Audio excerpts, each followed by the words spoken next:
5 litre பாலுங்க. பசும்பால் போட்டிங்கன்னா ரொம்ப நல்லாயிருக்கும். நாங்கள் போட்டது வந்து பாக்கெட் பால்.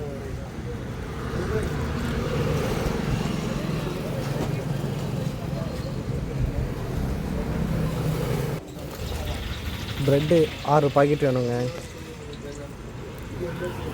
நெய் 500 ml, 300 ml தான் அதில் போடுவோம். 500 ml வாங்கி வச்சுக்கோங்க. முந்திரி 250 கிராம்.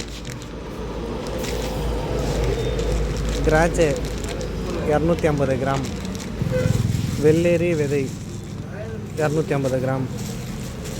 Fruit 250 gram. சூப்பர் மார்க்கெட்டில் கேட்டால் தருவாங்க. மில்க் மெய்டு 2 எடுத்துங்க. அதில் 1.5 தான் போடுவோம், 2 வாங்கி வச்சுங்க. கலர் வேணான்னு நினச்சிங்க இந்த வாங்க தேவையில்ல. கலர் வேணும்னவங்க இது வாங்கி வச்சுங்க. ஒரு பக்கம் பால் சுண்டிட்டு இருக்கணும், ஒரு பக்கம் ப்ரெட்டு வந்து நெய்யில் போட்டு வறுத்து எடுக்கணும். 500 ml எண்ணெய்ங்க. அதில் 300 ml நெய் போட்டுட்டு நம்மக்கிட்ட இருக்க 4 ஐட்டம், ஒன்று ப்ரெட்டு, முந்திரி, ஒன்று திராட்சை, இன்னொன்று வெள்ளேரி விதை. இது 4மே இதில் தான் நம்ம வறுத்து எடுக்கணும். நம்ம போக போக அந்த வறுத்து எடுக்கிறது எல்லாமே நம்ம பார்க்கலாம். ஃபஸ்ட்டு அந்த நெய் வந்து 300 ml தான் எடுத்துருக்கோம். நெய்யில் நல்லா ப்ரெட்டை வறுத்து எடுத்துக்கங்க.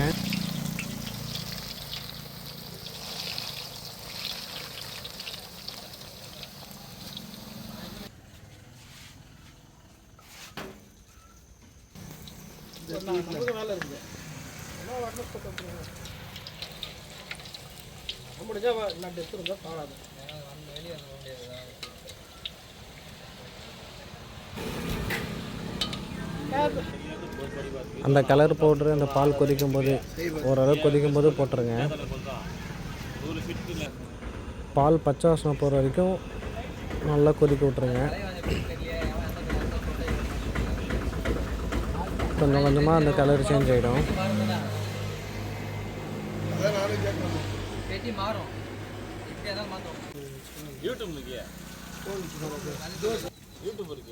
यूट्यूब रखे भाई। हाँ, பாலில் கொஞ்சம் கலர் சேஞ்ச் ஆகும். ஒரு பக்கம் பால் இதாகிட்டு இருக்கும்போது ஒரு பக்கம் நம்ம வறுக்க வேண்டிய பொருள் எல்லாமே வறுத்து எடுத்துக்கணும்.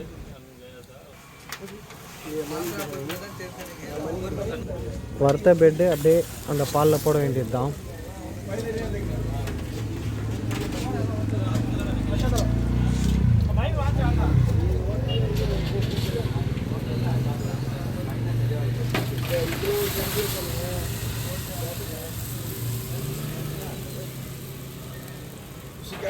போட்டுட்டு கிண்ட வேண்டியது தான். லைட்டாக கிண்டிங்க.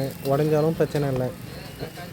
எப்படி இருந்தாலும் உடஞ்சி அது சாஃப்ட் ஆனால் தான் அது அல்வாவே. இது ஈஸியான மெத்தடில் செய்கிறது. ஈஸியாக நீங்களே வீட்டிலே செஞ்சிடலாம்.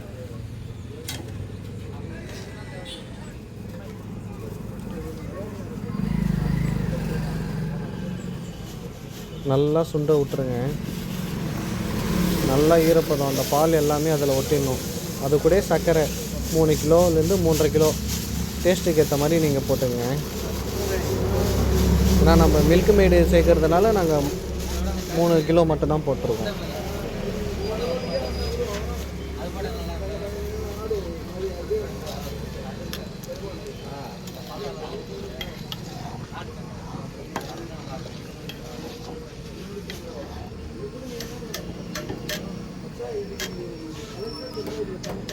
அந்த கேப்பில் முந்திரி வறுத்து எடுத்துங்க.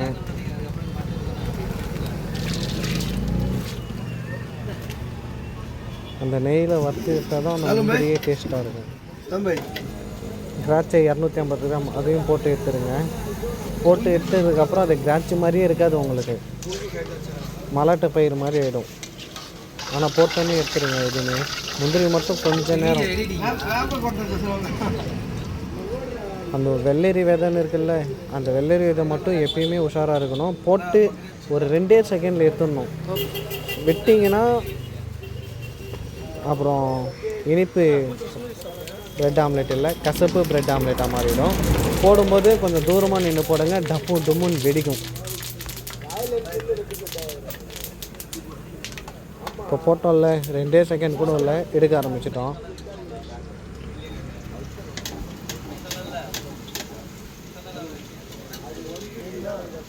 அது எல்லாமே இதுக்கப்புறம் நம்ம சேர்க்க வேண்டியது தான். மொத்தம் 3 ஐட்டமும் சேர்த்துட்டோம்.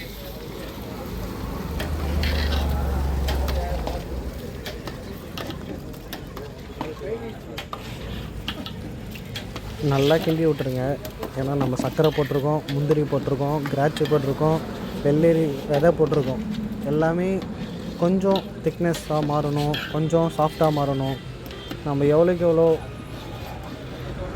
நம்ம இது பண்ணுறோம் கிண்டிடுறோமோ அந்தளவுக்கு உங்களுக்கு டேஸ்ட்டாக இருக்கும். ஏன்னா அடி பிடிக்காமல் இருக்கும். உங்களுக்கு பால் இருக்கிற வரைக்கும் தான் அடி பிடிக்காமல் இருக்கும். பால் சுண்டிடுச்சுன்னா அடி பிடிக்க ஆரம்பிச்சிடும். அதுக்காக தான் அந்த மாதிரி பண்ணுறது. மில்க் மேட் 1.5 போடணும்.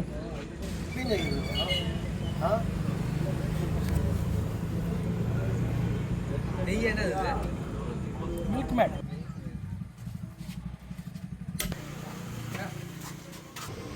चलो दे तो रख ले पूरा भाई अच्छा है भाई ये देखो नहीं अच्छा कट्टी को क्लिप पे उड़ा हां इन्होंने क्या बोलता है भाई चाकू पूरा काट लेना है तुम्हें छुट्टी फ्रूटी நம்ம அந்த மில்க் மேடு போட்டோன்னே ஃப்ரூட்டி போட்டுடணும். 250 கிராம் ஃபுல்லாகவே போட்டுருங்க. டேஸ்ட்டு கொஞ்சம் அது சாப்பிடும்போது ஃப்ளேவர் தனியாக தெரியும்.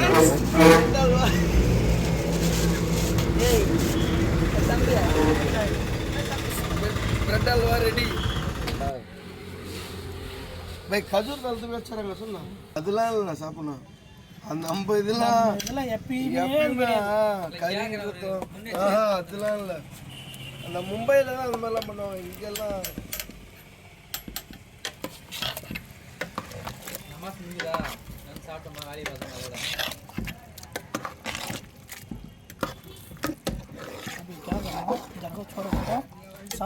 சூப்பரான சுவையான பிரெட் அல்வா சரியாக செஞ்சுருப்பாங்க. கொஞ்ச நேரம் அது மூடி வச்சுருங்க. பாதி டோர் ஓப்பனில் இருக்கிற மாதிரி, அந்த மூடை பாதி ஓப்பனில் இருக்கிற மாதிரி பண்ணி வச்சிங்கன்னா ஹீட்டில் அந்த மேலே இருக்கிற தண்ணி அங்கே துண்டாது. அப்படி இல்லைன்னா உங்கள்கிட்ட துணி இருந்துச்சுன்னா கூட மேலே துணி போட்டுருங்க, நல்லா சுண்டிடும், நல்லா இதுவாக இருக்கும். நாங்கள் ஃபஸ்ட்டு மூடாப் தான் போட்டோம், அதுக்கப்புறம் துணி வர வச்சு அதுக்கப்புறம் துணி போற்றி விட்டுட்டோம். அதில் துணி போட்டிங்கன்னா இன்னும் கொஞ்சம் சாஃப்டாக இருக்கும், தண்ணி கீழே விழாமல் இருக்கும். நான் மூட போகிறதுனால அந்த மாதிரி இருக்கும். நம்மளுக்கு இந்த மாதிரி துணியை போற்றி வச்சுடுங்க, சரியான சூப்பராக ரெடி ஆகிடும். ஒரு 10 நிமிஷம் அதிகபட்சம் விட்டிங்கன்னா ரெடி ஆகிடும். ஆறுனதுக்கப்புறம் ஓப்பன் பண்ணி பார்த்தீங்கன்னா சூப்பரான சுவையான ப்ரெட் அல்வா ரெடியாக இருக்கும். அந்த இதில் ஒரு 1/2 ஹவருக்கு மேலே நீங்கள் சாப்பிட்டீங்கன்னா, சூடு ஆறுனதுக்கப்புறம் சாப்பிட்டீங்கன்னா டேஸ்ட்டே வேறு லெவலில் இருக்கும். உங்களுக்கு ஃப்ளேவர் தான் முக்கியம். சூப்பராக அருமையாக இருக்கும். நீங்கள் ஒரு வாட்டி நீங்கள் சாப்பிட்டு பாருங்கள், நீங்களே அடிக்ட் ஆகிடுவீங்க.